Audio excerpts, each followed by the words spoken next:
Assalamualaikum warahmatullahi wabarakatuh. Selamat sore kawan pajak. Ketemu lagi di Ngalam, ngobrol asik ala Madiun Malang.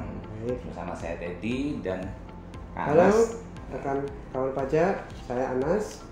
Oke.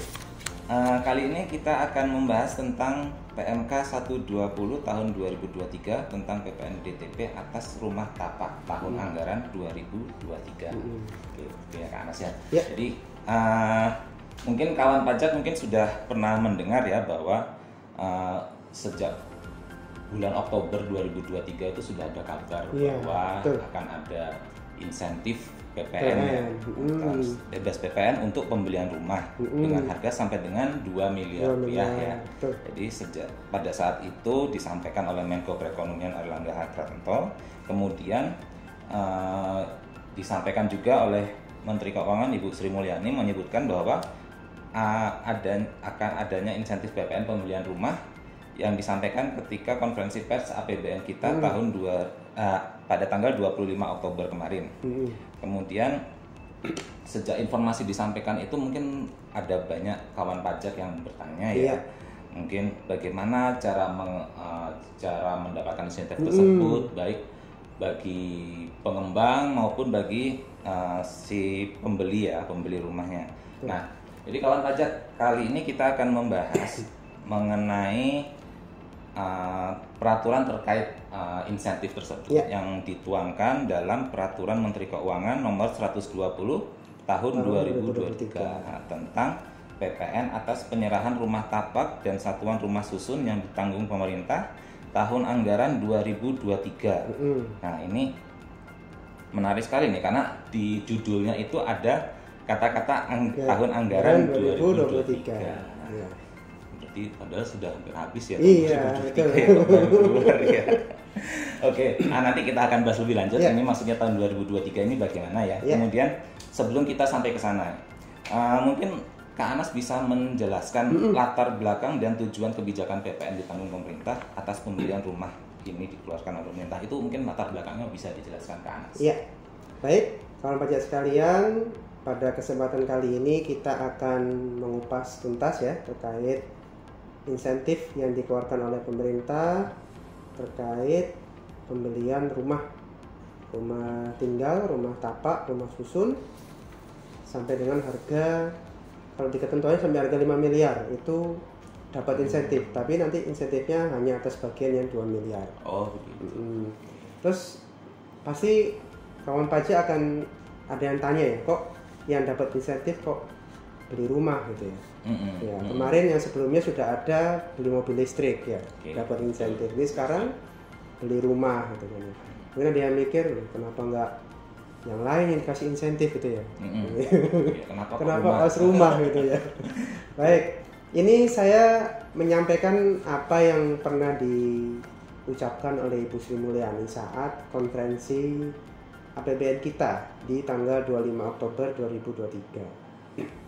Jadi di kesempatan tersebut Ibu Menteri menyampaikan bahwa APBN saat itu masih dalam kondisi sehat, bagus. Namun terdapat tekanan-tekanan dari kondisi global. Jadi perekonomian global ini masih belum stabil ya pasca pandemi Covid, terutama adanya kondisi peperangan Ukraina dan Rusia itu masih belum selesai sampai sekarang. Ditambah lagi sekarang perang Israel dan Palestina.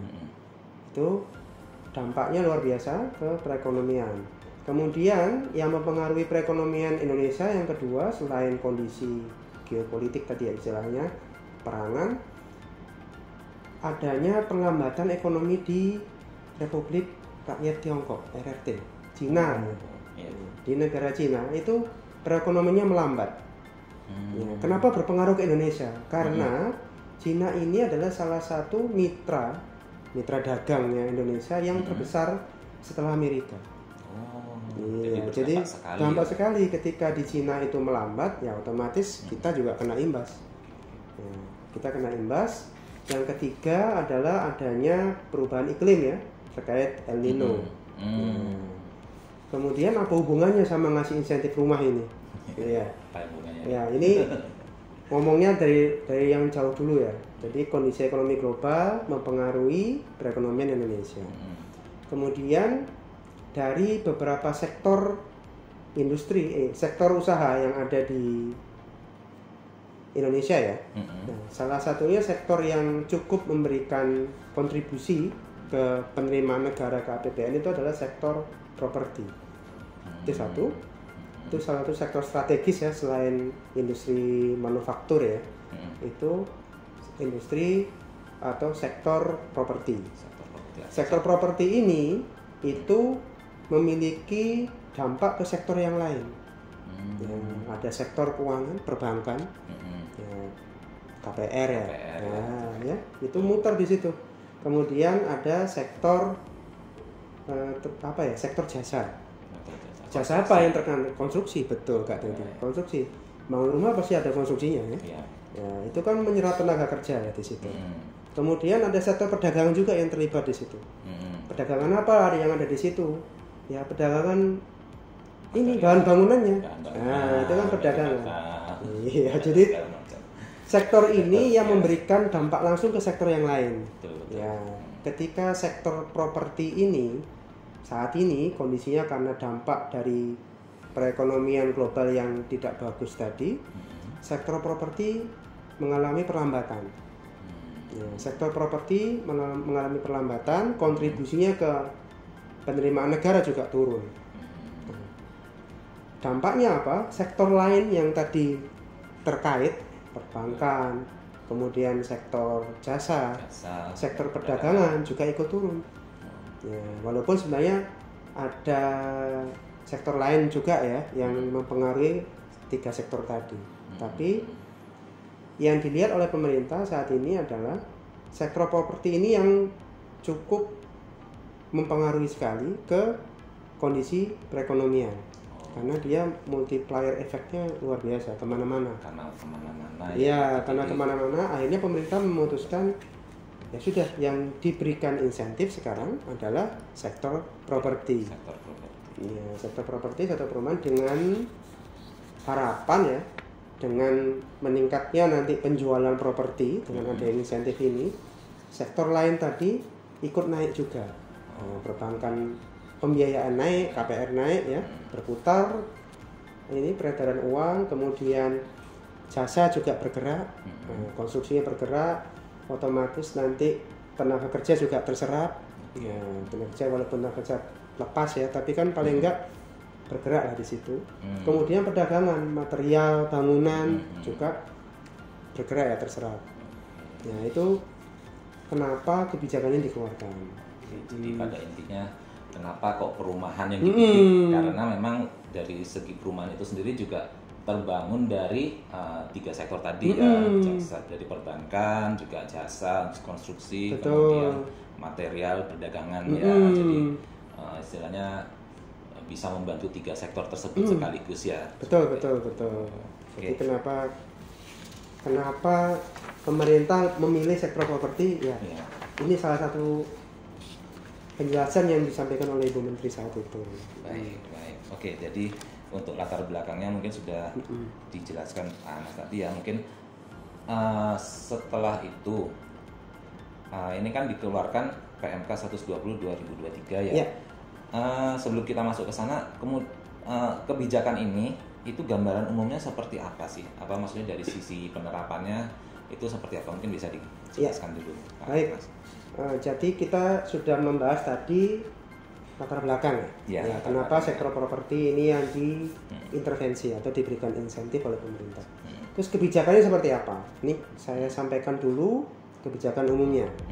Jadi kebijakan umumnya, paketnya itu adalah ini sebenarnya berlangsung nanti sejak 1 November 2023 sampai tahun depan, sampai 31 Desember 2024. Ini paketnya sebenarnya itu selama 14 bulan.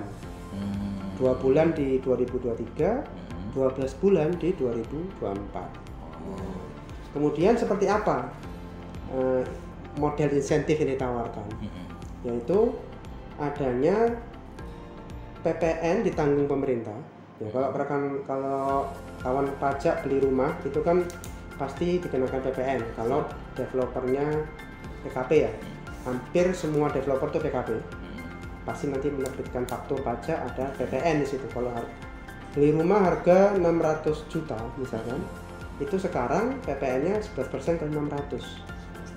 Iya, 6.600.000. 6.600.000. Kok 66 juta? 66 juta. Iya, 66 juta PPN-nya. Ya, semakin besar, semakin tinggi harga rumah, PPN-nya juga semakin tinggi. Beban di pembeli kan bertambah ya. Udah ngeluarin biaya untuk beli rumah plus nanggung PPN. Nah, karena itu diberikan kebijakan PPN-nya tadi yang harusnya dibayar oleh pembeli ditanggung pemerintah. Seberapa besar yang ditanggung? Nah, ini yang menarik sebenarnya. Pemerintah memberikan kebijakan untuk harga rumah sampai dengan 5 miliar. Bayangkan sampai dengan 5 miliar ya. Dari yang paling murah sampai paling mahalnya itu 5 miliar. Itu dapat insentif PPN ditanggung pemerintah full 100%. Untuk harga sampai dengan 2 miliar. Jadi misalkan ada kawan pajak ya, mungkin yang milenial ya. Milenial sekarang kan penghasilannya luar biasa loh, lewat konten kreator dan sebagainya. Influencer itu sebulan udah bisa 30-40 juta ya. Kemudian mungkin dia mau investasi, dia beli rumah harga 3 miliar. Harga 3 miliar ya rumahnya. Oke. 3 miliar masih di bawah 5 miliar. Dapat dia. Berhak atas PPN ditanggung pemerintah. Nah, yang dapat ditanggung pemerintahnya adalah yang atas 2 miliarnya. Ya, 11% kali 2 miliar. Itu yang ditanggung oleh pemerintah. Sisanya yang 11% kali 1 miliarnya itu tetap dibayar oleh pembeli. Tetap dibayar, yang ditanggung. Jadi yang ditanggung ada 11% kali 2 miliarnya, sisanya tetap dibayar oleh pembeli. Itu kebijakannya ya, 100%.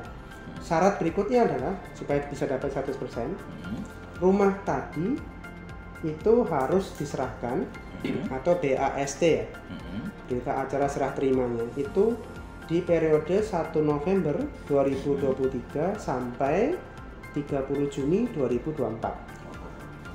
Jadi ada batas waktunya? Ada, BAST-nya itu harus di rentang tersebut. Kemudian tadi kan disebutkan paketnya sampai 31 Desember sebenarnya.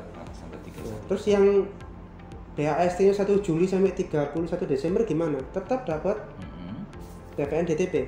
Tapi besarannya bukan 100% lagi, melainkan 50%. Jadi setengahnya ya. Kalau BAST-nya itu ternyata mulai 1 Juli sampai 31 Desember 2024 itu dapatnya cuma 50%. Setengahnya yang ditanggung oleh negara. Jadi PPN-nya. Jadi makin lama itu fasilitasnya makin sedikit. Makin sedikit, betul. Jadi sebenarnya ini mendorong terutama pada pengembang. Ayo didorong untuk menghabiskan stok. Ayo yang sudah jadi, rumah yang sudah jadi dipasarkan, digiatkan dengan iming-iming bebas PPN. 100% ya. 100% Juni ya. Iya, sampai sebelum Juli. Oke. Ya, kalau rumah tadi bisa diserahkan BAST-nya sebelum Juli 100%.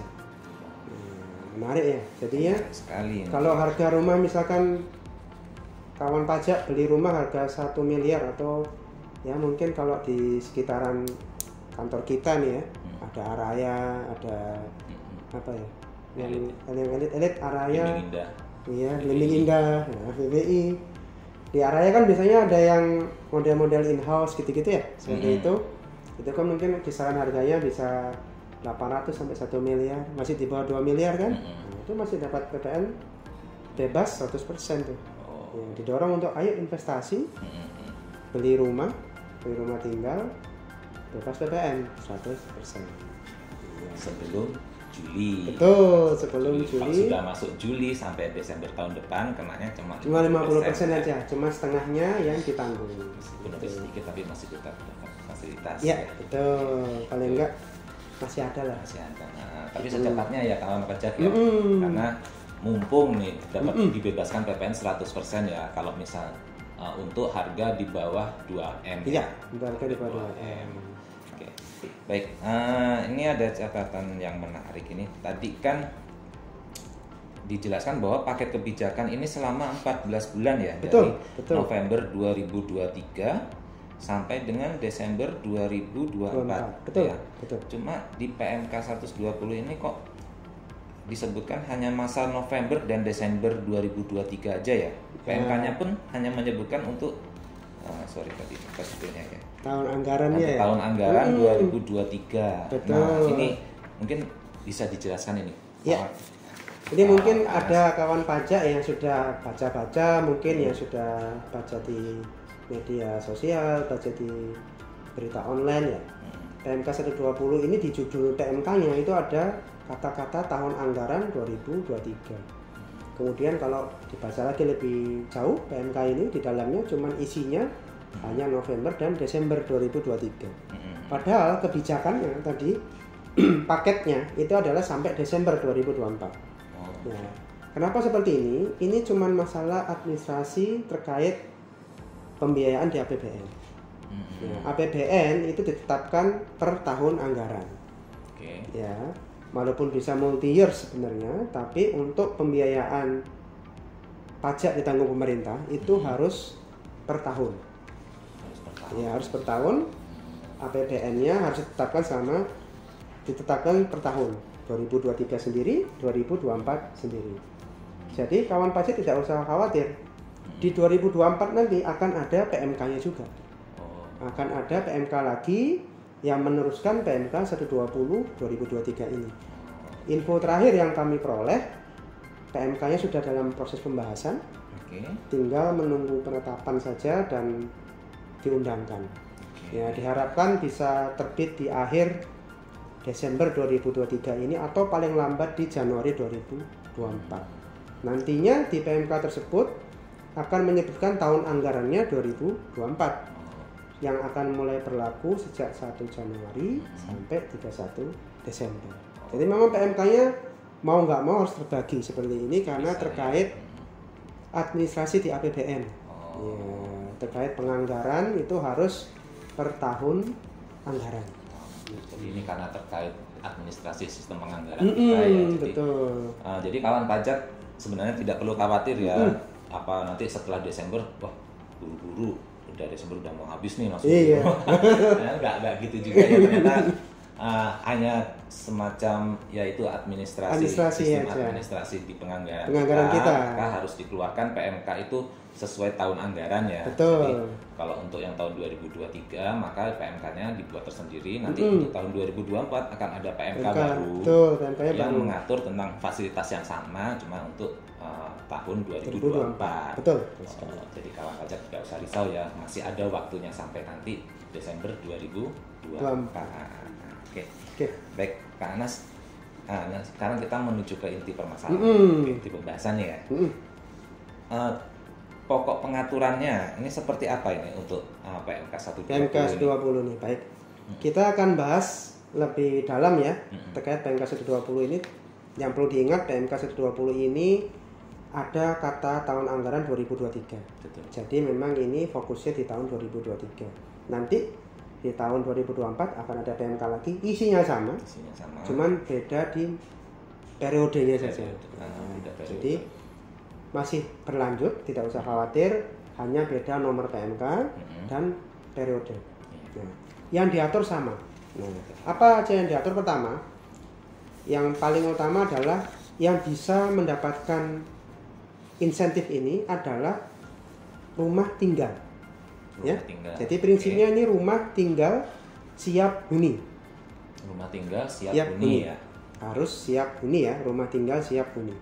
Terus nanti kawan pajak tanya, loh kok rumah second bisa dong berarti? Itu rumah tinggal siap huni juga ya. Nah, di PMK ini disebutkan rumahnya harus yang rumah baru. Rumah baru. Ya, tidak boleh rumah second. Ya, harus rumah baru yang peruntukannya untuk tempat tinggal dan siap huni. Jadi memang yang didorong ini adalah pengembang-pengembang ini yang sudah membangun rumah, sudah jadi rumahnya, entah setengah, entah sudah full, yang memang diperuntukkan untuk rumah tinggal, ini didorong untuk segera direalisasikan dan dijual. Jadi berlaku untuk yang penyerahan pertama ya, yang pertama dari developer ke konsumen. Jadi tidak bisa itu rumah second. Misalkan kawan pajak punya teman, nah temennya udah beli nih rumah dari misalkan beli di Araya, gitu ya, beli di Araya bulan Desember ini. Temennya tadi belum nempatin rumahnya, dijual lagi, dijual lagi ke kawan pajak. Ini sudah masuk rumah second, walaupun belum pernah ditempatin di rumah. Walaupun belum pernah ditempatin di rumah, ini sudah rumah second. Karena penyerahannya dari orang ke orang ya? Iya, karena penyerahannya bukan dari developer, pengembang ke konsumen. Ya, itu satu. Jadi rumahnya harus rumah baru yang berfungsi sebagai tempat tinggal siap huni. Nah, terus pasti akan bertanya, tuh kalau yang bentuknya apartemen rumah susun bagaimana? Boleh di sini. Boleh. Kenapa diperbolehkan? Karena apartemen rumah susun itu adalah prinsipnya rumah tinggal. Walaupun dia tidak napak tanah ya. Walaupun dia tidak napak tanah, bukan rumah tapak, tapi dia fungsi utamanya sebagai tempat tinggal. Jadi rumah susun, apartemen boleh sepanjang tadi ya, ini adalah unit baru, bukan unit second. Nah, terus ada yang tanya lagi nih biasanya, kalau yang ruko seperti apa tuh? Ruko kan lagi marak nih ya, ruko, rukan, rumah kantor, rumah toko ya. Yang perlu diperhatikan oleh kawan pajak sekalian, ini prinsipnya harus sebagai tempat tinggal. Jika ruko tadi memang difungsikan sebagai tempat tinggal, kemudian ada fungsi lain sebagai toko atau sebagai tempat usaha, dapat. Tapi kalau full dijadikan toko, itu bukan masuk kategori yang dapat insentif. Harus ditinggali jadi tempat tinggal, mungkin nanti difungsikan lain sebagai toko, gitu ya, sebagai tempat usaha. Jadi itu ya, ruko, rukan itu masuk, boleh sepanjang tadi ya fungsi utamanya tidak hilang, ditinggali. Oke, tadi kan sudah dijelaskan bahwa yang mendapat fasilitas PPN DTP ini untuk rumah tapak, rumah susun, kemudian ruko dan rukan ya Kak? Betul. Nah, lalu kalau misalnya nih gudang atau mungkin kafling tanah, ini seperti ini, ini gimana nih Kak? Ini yang menarik, terutama yang kafling ya. Ini kawan pajak, terutama yang kafling, karena memang sekarang model jualan rumah sekarang dari pengembang itu memang jual kafling, baru dibangun. Nah, ini yang dijadikan acuan adalah kafling tadi. Kafling tadi bisa berdiri rumah di atasnya yang siap huni dan bisa diserah terimakan itu maksimal di 31 Desember 2024. Kuncinya itu ya. Jadi kafling tadi di atasnya bisa berdiri rumah dan bisa diserah terimakan maksimal di 31 Desember 2024. Jadi nggak masuk. Nggak masalah. Ketika pembelian itu masih baru tanah sudah dikatak-petak gitu ya. Nggak masalah. Sepanjang developernya tadi bisa memastikan akan ada BAST maksimal di 31 Desember 2024. Masih dalam periode paket ya. Tentunya ada konsekuensi lain ya, ketika BAST-nya sudah di atas 30 Juni 2024 ya cuma dapat 50% PPN DTP-nya. Tapi kalau bisa dikebut bangunnya, terus BAST-nya bisa sebelum 1 Juli 2024 dapat 100%. Karena dia BAST ya, namanya BAST berarti otomatis apa? Rumahnya atau kaplingnya ini sudah dibeli lunas. Sudah ada AJB atau PPJB di depan notaris. Iya. Boleh beli kapling, nggak ada masalah. Sepanjang tadi ya si pengembangnya bisa menguber BAST, mendirikan rumahnya itu, rumah barunya itu maksimal 31 Desember 2024. Iya. Jadi ini pengaturannya untuk mendorong developer juga ya. Supaya, mungkin kalau ada rumah yang mungkin baru dibangun mungkin supaya mempercepat untuk penyelesaiannya sebelum Desember 2024. Terus yang gudang bagaimana? Gudang tidak masuk ya kawan pajak. Ya, sudah jelas ya. Gudang itu bukan tempat tinggal ya. Gudang itu buat nyimpen barang. Ya, gudang itu bukan masuk pengertian rumah tinggal. Yang masuk penekanannya di tempat tinggalnya. Tempat tinggal, ya. Betul sekali. Ya, meskipun ruko ada tokonya, tapi selama ditinggali itu masuk ke insentif ini. Betul. Oke, baik, sudah cukup jelas Kak Anas. Terus, nah ini karena insentif PPN ya, Kak Anas ya. Itu untuk itu kan otomatis kan ada pembuatan fakturnya itu ya. Pasti. Nah, untuk membuat faktur pajak. Itu teknisnya seperti apa itu? Iya, ini teknisnya ini lebih ke kawan pajak yang selaku pengembang ya. Iya. Selaku pengembang yang jualan rumahnya. Nanti teknisnya sudah dijelaskan sebenarnya di PMK 120 ini kami sampaikan secara general ya, bahwa nanti atas rumah yang penyerahannya mulai 1 November 2023 sampai 31 Desember 2024. Dengan tadi periode ketika BHST-nya dari 1 November sampai 30 Juni 2024 itu dapat 100%. Sedangkan yang 1 Juli sampai 31 Desember 2024 itu dapatnya 50%. Di sisi developer itu membuat faktur pajak sebanyak 2. Sebanyak 2. Ya, 2 faktur. 2 faktur setiap menerima pembayaran atau ketika melakukan penyerahan. Mana yang duluan? Untuk yang modelnya cicilan, ya cicilan mungkin in-house, seperti itu, setiap menerima pembayaran buat 2 faktur. Buat 2 faktur. Nah ini sebenarnya kenapa harus buat 2 faktur? Ini sebenarnya untuk memudahkan pengembang nantinya ketika gagal BHST. Ya, ini sudah diantisipasi karena ada kemungkinan pengembang ini gagal serah terima di 2024. Bisa jadi serah terimanya awalnya dijadwalkan di 30 Juni 2024 misalkan. Ternyata serah terimanya baru di Agustus 2024. Awalnya dapat 100% jadi dapat 50% DTP-nya. Nah, ini salah satu metode yang diberikan oleh PMK 120 dengan membuat 2 faktur. 2 fakturnya dengan cara apa?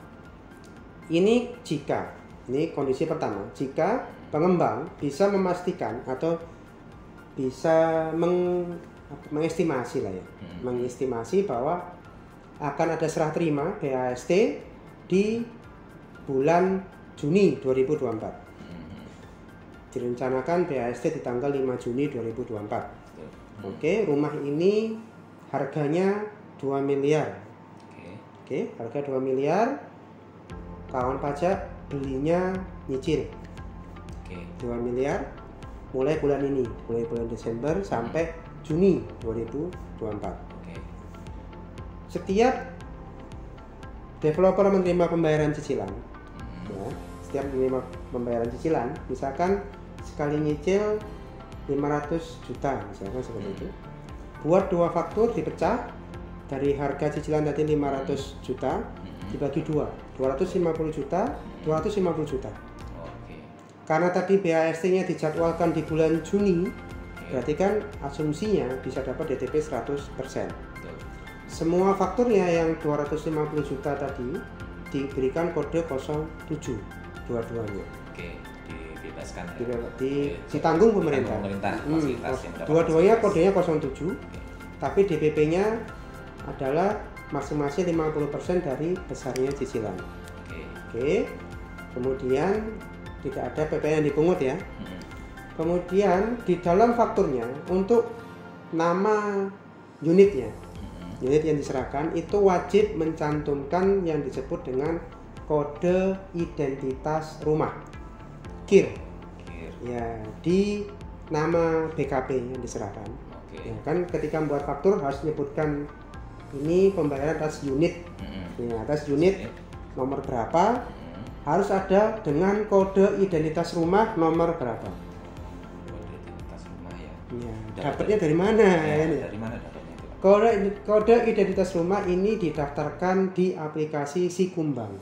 milik BP Tapera sekarang yang menghandle, yang mengelola BP Tapera dulu di Kementerian Perumahan ya, PUPR, Kementerian Pekerjaan Umum dan Perumahan Rakyat, sekarang dikelola oleh BP Tapera. Jadi nanti kawan pajak selaku pengembang wajib memiliki akses ke aplikasi Sikumbang, mendaftarkan unit yang tadi dijual untuk bisa mendapatkan yang disebut dengan kode identitas rumah. Kalau nggak ada itu, fakturnya tidak lengkap, sehingga tidak berhak dapat DTP. Nah, ketika tidak berhak dapat DTP, yang menanggung nanti siapa? Seharusnya yang menanggung pembeli. Tapi ini kesalahannya kan ada di pengembang karena tidak membuat faktur secara lengkap. Nanti pengembang yang nanggung. Fakturnya yang awalnya 07 harus dirubah menjadi 01. Nah, itu ya. Jadi harap hati-hati. Pastikan sudah ada kode identitas rumah saat membuat faktur pajak. Fakturnya dibikin 2 ya. Nanti rekan pajak bisa melihat lebih detail di contoh yang ada di PMK.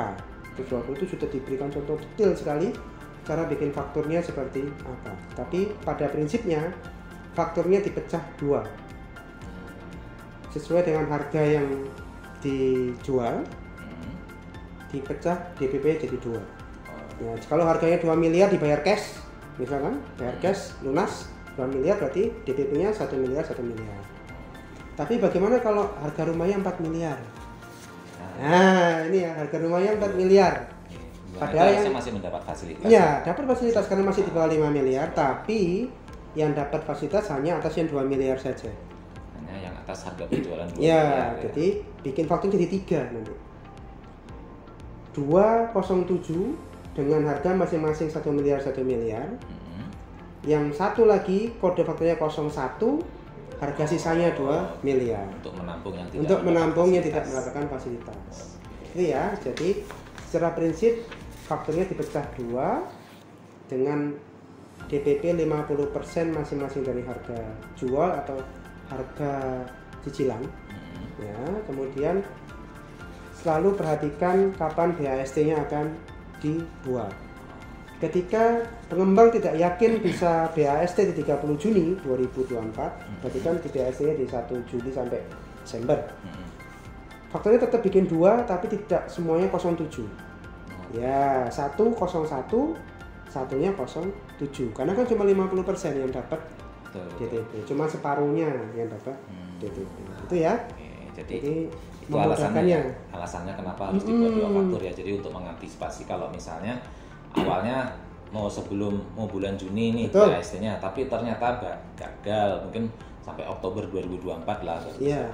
Otomatis kan tinggal membatalkan yang salah satu faktur tersebut. Iya.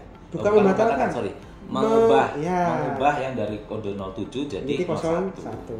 Oke, terus saya tambahkan sedikit ya, kawan pajak tadi yang saya tekankan sudah KIR ya, kode identitas rumah ini buat pengembang. Kemudian pastikan juga mengisi identitas pembeli secara benar. Oh iya. Ya kan kebanyakan yang beli nanti orang pribadi pastinya kan. Orang pribadi pastikan satu ditanya dulu NPWP-nya, punya NPWP apa enggak. Kalau misalkan tidak punya NPWP, harus mencantumkan NIK. Wajib ada NIK-nya di faktur pajak penjualannya. Wajib ya. Wajib. Jadi nggak boleh nggak mencantumkan NIK. Ketika tidak ada NIK-nya, nggak punya NPWP terus kemudian nggak mau ngasih NIK, nggak boleh dapat PPN DTP. Ya, fakturnya otomatis jadi 01. 207 lagi. Kemudian berikutnya adalah terkait kode cap ya. Nah, ini kode cap. Oh iya. Ya, kalau fakturnya 07 kan ada capnya ya.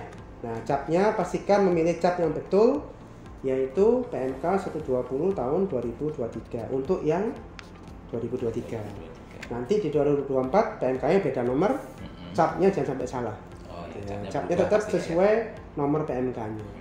Menyesuaikan nomor PMK yang nanti keluar tahun 2024. Betul. Ya, nomor PMK berapa? Oke.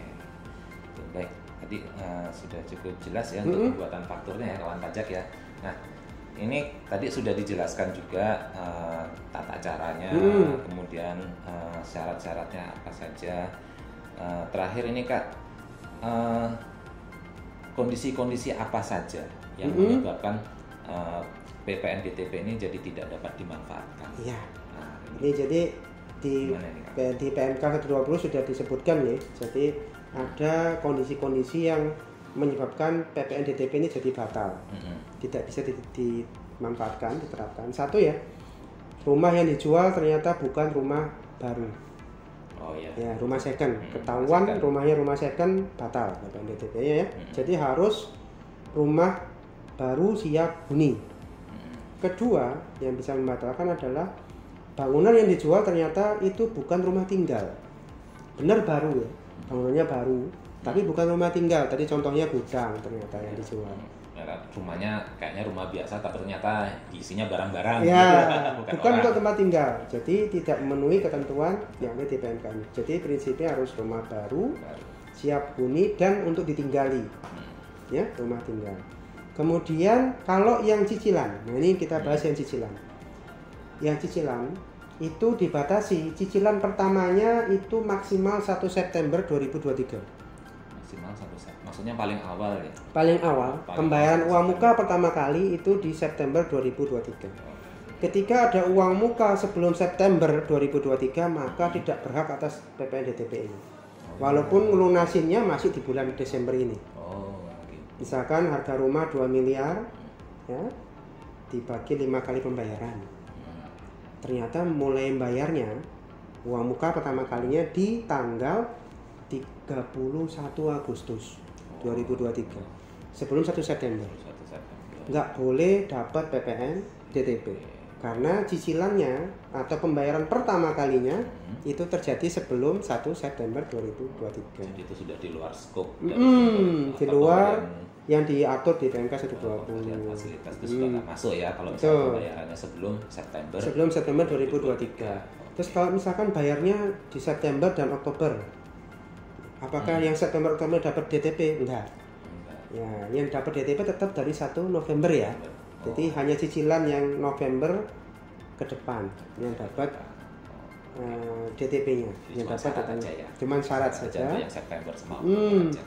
Kemudian ketika rumah tadi rekan kawan pajak sudah beli rumah, syaratnya itu rumah ini harus ditinggali, tidak boleh dipindah tangankan minimal 1 tahun.